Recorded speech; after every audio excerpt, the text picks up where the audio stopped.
അപ്പോൾ നമ്മളിന്ന് ഇവിടെ ഉണ്ടാക്കാൻ പോകുന്നത് ബോട്ടി വരട്ടിയതാണ്. അപ്പോൾ ഇതിലേക്ക് നമ്മൾ ഒരു കുക്കറിൽ നമ്മൾ നല്ല കഴുകി വൃത്തിയാക്കിയ ബോട്ടി എടുത്തിട്ടുണ്ട്. ഇതിലേക്ക് നമ്മൾ 1/2 ടീസ്പൂൺ മഞ്ഞൾപ്പൊടി ഇട്ടിട്ടുണ്ട്. പിന്നെ 1 ടീസ്പൂൺ കുരുമുളക് പൊടിയാണ് നമ്മൾ ചേർക്കേണ്ടത്.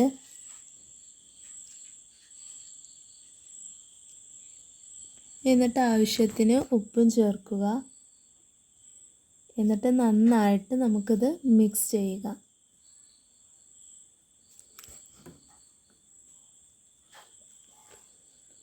അപ്പോൾ ഇവിടെ നന്നായിട്ട് മിക്സായി വന്നിട്ടുണ്ട്.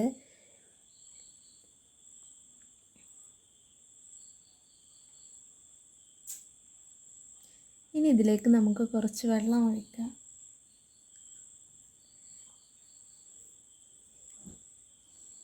ഇനി നമുക്കിത് അടുപ്പത്ത് വെച്ച് വേവിക്കാം.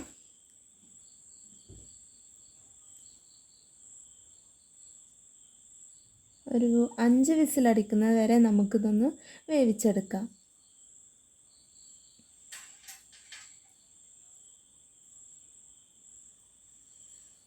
അപ്പോൾ 5 വിസിൽ അടിച്ചിട്ടുണ്ട്. ഇനി നമുക്കിത് തുറന്ന് നോക്കാം, വെന്തിട്ടുണ്ടോ ഇല്ലേ എന്ന് നോക്കാം. ആ ബോട്ടി നന്നായി വെന്ത് വന്നിട്ടുണ്ട്.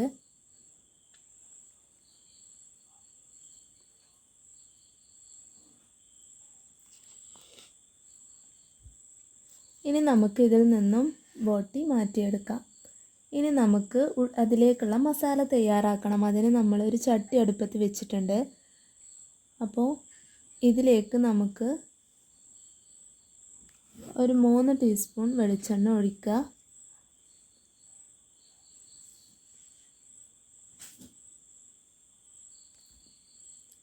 ഇനി ഇതിലേക്ക് നമുക്ക് ഇഞ്ചി വെളുത്തുള്ളി പേസ്റ്റാണ് ചേർക്കുന്നത്.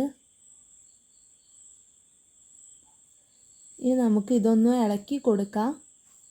അതിൻ്റെ പച്ചമണമൊക്കെ ഒന്ന് മാറി വരുന്നത് വരെ നമുക്കൊന്ന് ഇളക്കി കൊടുക്കാം.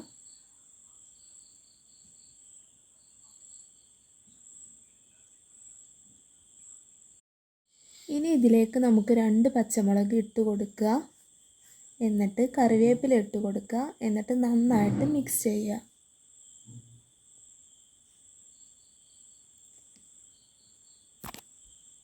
അപ്പോൾ ഇത് കുറച്ച് നേരം ഇങ്ങനെ വെച്ചിരിക്കുക. അതൊന്ന് വാടിയൊക്കെ ഒന്ന് ശരിയാവട്ടെ.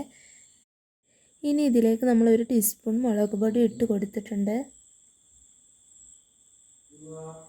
അതിലേക്ക് നമ്മൾ ഒരു ഉള്ളി സവാള അരിഞ്ഞത് ചേർത്ത് കൊടുക്കുക. എന്നിട്ട് നല്ലവണ്ണം വഴറ്റി കൊടുക്കുക.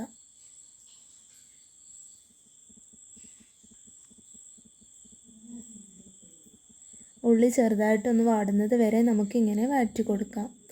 ഉള്ളിയെല്ലാം അത്യാവശ്യം വാടി വന്നിട്ടുണ്ട്. ഇനി ഇതിലേക്ക് നമ്മൾ നേരത്തെ ഊറ്റി വെച്ച ബോട്ടി ചേർത്ത് കൊടുക്കാം. കുറച്ച് ഉപ്പ് നമ്മൾ ഇട്ട് കൊടുക്കുക. അപ്പം നേരത്തെ ഉപ്പിട്ടത് കൊണ്ട് ഇനി പാകത്തിനാണോ എന്ന് നോക്കിയിട്ട് നമുക്ക് ചേർത്ത് കൊടുക്കാം. എന്നിട്ട് നന്നായിട്ട് ഇളക്കി കൊടുക്കുക.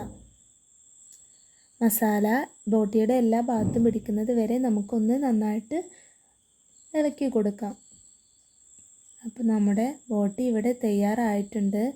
എല്ലാവരും ട്രൈ ചെയ്യുക.